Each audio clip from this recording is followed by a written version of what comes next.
সবাই মিলে কত সুন্দর করে এখানে মজা করছে দেখো তোমরা।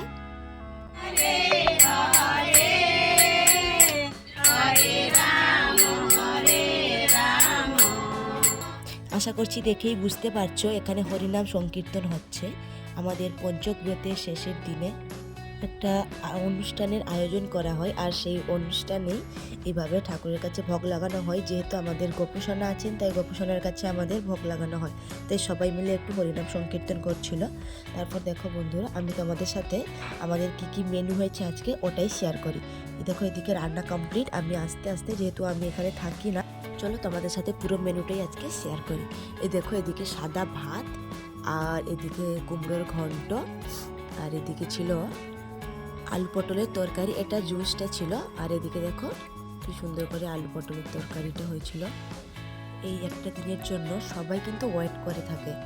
যাই হোক, এই দেখো এদিকে চাটনি, আর শেষে এখানে ছিল চচ্চড়ি। যাই হোক, তারপর আমি এসে ঠাকুরের কাছে নমস্কার করে নিলাম যথারীতি।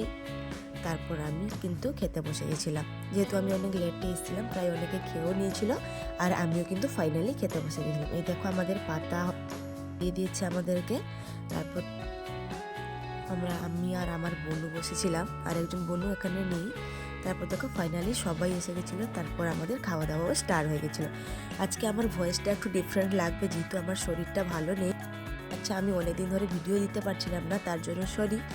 কেমন লাগলো জানিও।